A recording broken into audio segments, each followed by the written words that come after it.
Welcome back to BCN news. ప్రతి మహిళ ఆరోగ్యంగా ఉంటే వారి కుటుంబం అంతా ఆరోగ్యంగా ఉంటుందనే ఉద్దేశంతో మహిళల కోసం ప్రత్యేకంగా వైద్య శిబిరాన్ని ఏర్పాటు చేసినట్లు పశ్చిమ గోదావరి జిల్లా కలెక్టర్ చదలవాడ నాగరాణి పేర్కొన్నారు. ఉండి మండలం ఎండగండి ప్రాథమిక ఆరోగ్య కేంద్రం ప్రాంగణంలో జిల్లా వైద్య ఆరోగ్య శాఖ ఆధ్వర్యంలో ఏర్పాటు చేసిన స్వస్థ నారి స్వశక్త పరివార్ అభియాన్ మెడికల్ క్యాంపును కలెక్టర్ నాగరాణి ఆకస్మికంగా సందర్శించారు. తొలుత PHCలోని అన్ని వార్డులను పరిశీలించి అందిస్తున్న సేవలపై ఆరా తీశారు. ఈ సందర్భంగా కలెక్టర్ మాట్లాడుతూ ఆరోగ్యకరమైన మహిళలు తమ కుటుంబాన్ని చక్కదిద్దుకుంటారనే సంకల్పంతోనే ప్రధాని మోదీ, ముఖ్యమంత్రి చంద్రబాబు మహిళల ఆరోగ్యమే పరిరక్షణగా ఈ కార్యక్రమాన్ని చేపట్టారని తెలియజేశారు.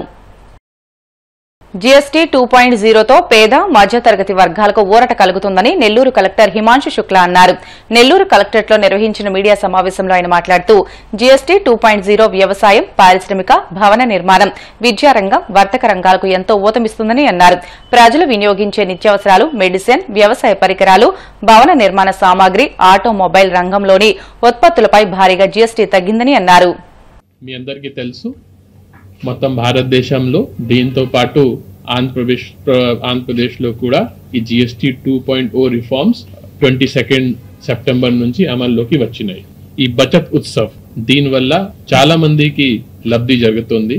స్పెషల్ గా ఈ పేదవారికి, తర్వాత లోవర్ మిడిల్ ఇన్కమ్ గ్రూప్ వాళ్ళకి ఎక్కువ లాభం ఉంటాయి. ఆ ఆలోచనతో రాష్ట్ర ప్రభుత్వం మరియు యూనియన్ గవర్నమెంట్ తరఫున ఈ రిఫార్మ్ తీసుకుని రావడం జరిగింది. బ్రాడ్ గా దీనివల్ల ఆంధ్రప్రదేశ్ రాష్ట్రంలోనే 8,000 crores of amount direct public కి మేలు జరుగుతుంది. దీంతో పాటు స్మాల్ బిజినెసెస్, ఈ చిన్న చిన్న బిజినెసెస్ ఏదో ఉన్నాయో దీనికి కూడా ఈ GST రిఫార్మ్స్ వల్ల వాళ్ళ సేల్స్ బూస్ట్ అవుతాయి. వాళ్ళకి కూడా ఏదో ఇన్సెంటివ్ లాగా వస్తుంది, వాళ్ళ టోటల్ సేల్స్ పెరుగుతాయి దానివల్ల.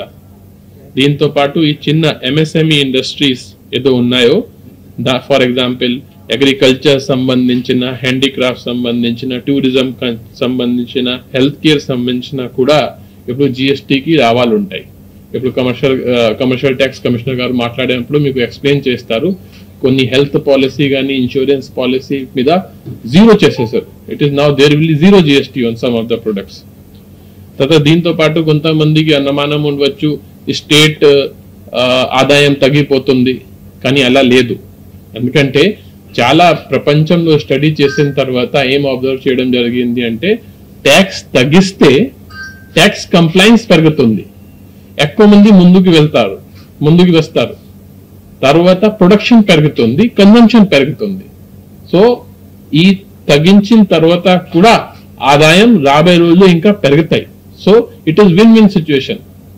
గవర్నమెంట్ కి కూడా లాభం ఉంటుంది, ప్రజలకి కూడా లాభం ఉంటుంది, ప్రాసెస్ చాలా సింప్లిఫికేషన్ అయిపోతుంది.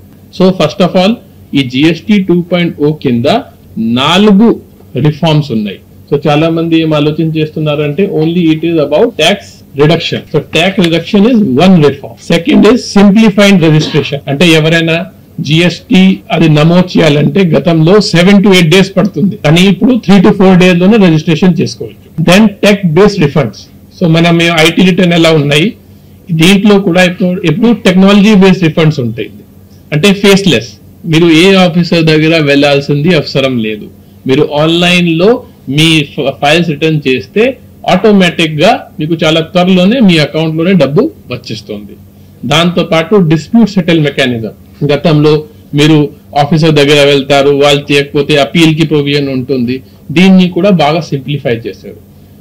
రోజుకి యూజ్ చేసిన foods, medicines, education and stationery సంబంధించిన items, clothing, sport goods, transport, దీని మీద GST తగ్గింది. ఈ ఫస్ట్ వారంలో దీని మీద ఫోకస్ చేసుకొని ఈ VSWS ఎంప్లాయీస్ ని వాడుకొని, SHG గ్రూప్స్ ని వాడుకొని, తర్వాత గ్రామ స్థాయిలో మీటింగ్స్ పెట్టుకొని ఇది హైలైట్ చేయడం జరుగుతుంది. చిత్తూరు జిల్లా పలమనేరు పోలీస్ స్టేషన్ పరిధిలో ఓ వివాహితపై పోలీసులు అఘాయిత్యానికి పాల్పడ్డారు. ఈ ఘటనపై DSP సీరియస్ గా స్పందించి కానిస్టేబుల్ తో పాటు హోంగార్డుపై కేసు నమోదు చేశారు. తన భర్త వేధింపులకు గురి చేస్తున్నాడని చెప్పి ఓ వివాహిత పలమనేరు పోలీసులకు ఫిర్యాదు చేసింది. ఈ క్రమంలో హోంగార్డ్ ఆమె ఫోన్ నెంబర్ తీసుకుని మానసికంగా వేధించినట్లు బాధితురాలు వాపోయింది. హోంగార్డ్ వేధింపులు తట్టుకోలేక బంగారుపాలెం పోలీస్ స్టేషన్లో పనిచేసే కానిస్టేబుల్ ను సాయం అడగ్గా అతను తనపై అత్యాచారానికి పాల్పడ్డాడని వివాహిత తెలిపింది. హోంగార్డ్ కానిస్టేబుల్ వేధింపులు భరించలేక పోలీస్ ఉన్నతాధికారులకు ఆమె ఫిర్యాదు చేసింది. హోంగార్డుతో పాటు కానిస్టేబుల్ పై కేసు నమోదు చేశామని డీఎస్పీ డేగల ప్రభాకర్ తెలిపారు.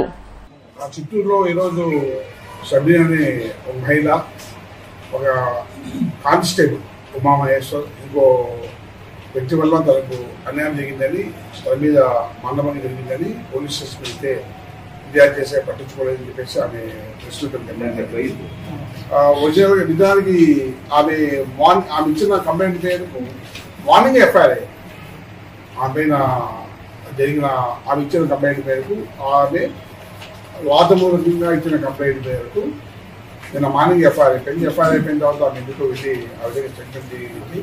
ఆమె చెప్పిన దానిపైన ఎఫ్ఐఆర్ అయిపోయింది. సమగ్రంగా విచారణ జరుపుతాము. తప్పు చేసిన వ్యక్తులు ఎవరైనా సరే కఠినంగా శిక్షిస్తాం. అదే డిపార్ట్మెంట్ ప్రైమరీ ఎంక్వైరీ చేసి వాళ్ళపైన మిగిలిన తదుపరి చర్యకు ఎస్పీ గారికి కూడా రిపోర్ట్ పంపిస్తాము. యాజ్ ఫర్ ఫ్యాక్ట్ దీనిపై ఇన్వెస్టిగేషన్ జరుగుతుంది. ఎందుకంటే పోలీసులు చెప్పిన కేసు కాలేదు, పోలీసు పైన ఇది అవుతుందని ఒక బ్యాడ్ పబ్లిసిటీ, ఒక నెగిటివ్ పబ్లిసిటీ కాకుండా ఉద్దేశంతో మీటింగ్ పెట్టడం జరిగింది. మార్నింగ్ 10 o'clock మా CCTV చూసుకున్నా కూడా 11 కోట్ 12 కోట్ ఎప్పుడో పెరుగుతుంది. బట్ 10 o'clock ఎఫ్ఐఆర్ అయిపోయింది. మళ్ళీ తిరిగి ఎందుకు పెట్టారో ఏమో ఐడియా లేదు. బట్ డెఫినెట్ గా దీని మీద సమగ్ర విచారణ జరిపి తగిన చర్య తీసుకుని యాజ్ పర్ ఫ్యాక్ట్స్ ఈ కేసు ఫైనల్ చేస్తారు. బంగాపాలెం పోలీస్ స్టేషన్ ఆమె సుమారు 4 months ప్రకాశం జిల్లా గిద్దలూరు మాజీ ఎమ్మెల్యే ప్రస్తుత మార్కాపురం వైసీపీ ఇన్ఛార్జ్ అన్నా రాంబాబుపై టీడీపీ నాయకులు రామిరెడ్డి ఆగ్రహం వ్యక్తం చేశారు. మెడికల్ కాలేజీ నిర్మాణ పనులు ప్రారంభించి 3 సంవత్సరాలు అయినా గత ప్రభుత్వం ఎందుకు పూర్తి చేయలేకపోయిందని ప్రశ్నించారు. ఎమ్మెల్యే నారాయణ రెడ్డి మార్కాపురం నియోజకవర్గాన్ని అభివృద్ది చేసేందుకు ప్రయత్నిస్తున్నారని తెలియజేశారు. మాజీ శాసనసభ్యులు మార్కాపూర్ వైసీపీ ఇన్ఛార్జ్ అయినటువంటి గౌరవనీయులు అన్నా రాంబాబు గారు పాత్రికేయుల సమావేశం నిర్వహించినారు. ఆ పాత్రికేయుల సమావేశంలో రాంబాబు గారు మాట్లాడిన వాటికి ఈరోజు మీ ప్రెస్ ద్వారా అందరికీ తెలియజేయడమేమనగా మార్కాపూర్ మెడికల్ కాలేజీ గురించి మాట్లాడారు. మార్కాపూర్ మెడికల్ కాలేజ్ అనేది 2021 సంవత్సరం మే నెల 31వ తేదీన దానికి అప్పటి మాజీ ముఖ్యమంత్రి జగన్మోహన్ రెడ్డి 17 కాలేజీలతో పాటు శంకుస్థాపన చేయడం జరిగింది. కేంద్ర ప్రభుత్వము అధికారికంగా పర్మిషన్ ఇచ్చింది 5 మెడికల్ కాలేజీలకి. తన మెహర్బానీ కోసము తనేదో ప్రజలకు ఒరగబెడుతున్నారనే ఒక మధ్య కల్పించడం కోసము ఇంకా అదనంగా 12 మెడికల్ కాలేజీలు అనౌన్స్ చేయడం జరిగింది. దానిలో భాగంగా మార్కాపూర్ నియోజకవర్గంలోని రాయవరంలో 54 ఎకరాలు ప్రభుత్వం సేకరించడం జరిగింది. 2021 మే నెలలోనే శంకుస్థాపన చేసిన కాలేజీని ఆయన పదవీ కాలం 3.5 సంవత్సరంలో ఊరిక తూతు మంత్రంగా పనులు చేయడం జరిగింది. కానీ మనసు పెట్టి పూర్తి స్థాయిలో కంప్లీట్ చేయాలన్న ఆలోచనతో ఆయన ఎప్పుడు ఇచ్చింది. ఆయన ప్రతి జిల్లాలో వాళ్ళ పార్టీ కార్యాలయాలు నిర్మించుకోవడానికి పెట్టినటువంటి శ్రద్ధ ఈ మెడికల్ కాలేజీల మీద పెట్టలేదు. అది వాస్తవము. ఈ ప్రాంత ప్రజలందరూ కూడా గమనించారు. మెడికల్ కాలేజీని అడ్డం పెట్టుకొని ఆ చుట్టుపక్కల ప్రాంతంలో అప్పటి అధికార పార్టీ నాయకులు రియల్ ఎస్టేట్ వ్యాపారము దందాలు చేశారే గాని ఇక్కడ సామాన్యమైన ప్రజలకు త్వరగా కంప్లీట్ చేసేసి మెడికల్ కాలేజీని ఎమ్మెల్యే స్థాపి ప్రజలకు ఉపయోగపడే విధంగా పెట్టాలని చెప్పి ఆలోచన అప్పుడున్న పాలకులు ఎవరు చేయలేదనేది వాస్తవమా కాదా అనేది అన్న రాంబాబు గారు ఖచ్చితంగా తెలుసుకోవాలి. పోతే PPP విధానం అంటున్నారు. PPP విధానం అంటే ప్రైవేట్ పబ్లిక్ పార్ట్నర్షిప్. ప్రైవేట్ 3.5 సంవత్సరంలో వైసీపీ ప్రభుత్వం వాళ్ళు అక్కడ ఖర్చు పెట్టింది నామమాత్రం మాత్రమే. ఇదే గౌరవ మాజీ శాసనసభ్యులు మార్కాపూర్ వైఎస్ఆర్సీపీ ఇన్ఛార్జ్ రాంబాబు గారు ఒక సందర్భంలో ఇదే ప్రెస్ మీట్లో 80% 90% పూర్తి చేసినారని చెప్పినారు. మీరు కూడా మీ కళ్ళతో చూశారు. ఆడ 80% 90% ఏమైనా పూర్తయింది అనేది కూడా మీరు ఫిజికల్ గా చూసి కూడా మీరు అన్ని మీ కళ్ళ ముందు చూసి కూడా మీరు ప్రజలను తప్పుదారి పట్టించే విధంగా మాట్లాడడం కరెక్ట్ కాదన్న గారు. అలాగే మెడికల్ కాలేజీ అన్నారు. మెడికల్ కాలేజీ అనేది మార్కాపూర్ ప్రజలకు చాలా అవసరము. ఈ మార్కాపూర్ డివిజన్ లోనే ఎటువంటి వైద్య సేవలు లేకుండా ఇక్కడ ప్రాంత ప్రజలు సుదూర ప్రాంతాలైనటువంటి గుంటూరు, విజయవాడ, ఇటుపోతే కర్నూలు, అట్లపోతే హైదరాబాద్ వరకు పోవాల్సి వస్తా ఉంది.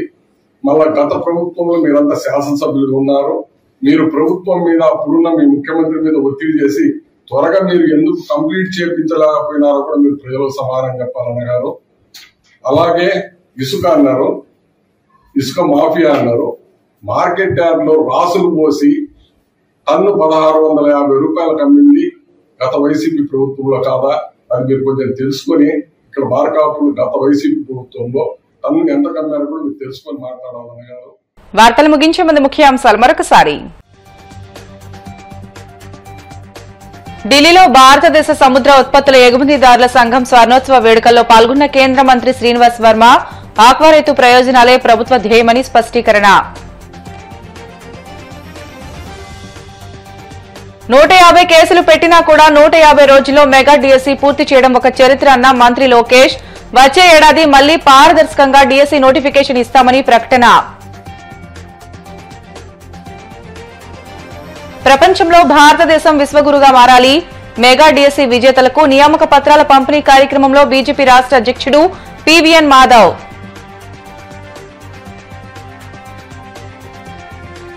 జగన్ గురించి మాట్లాడేటప్పుడు బాలకృష్ణ నోరు అదుపులో పెట్టుకోవాలన్న వైసీపీ నేత జూపుడి. నోటికొచ్చినట్లు మాట్లాడితే పరిణామాలు తీవ్రంగా ఉంటాయని హెచ్చరిక. ఇవి ఇప్పటి వరకు బులెటిన్లోని అప్డేట్స్. మరిన్ని వార్తల కోసం BCN digital YouTube channel, Facebook పేజీని ఫాలో అవ్వండి. అప్డేట్ వార్తల కోసం ప్లీజ్ డూ సబ్స్క్రైబ్.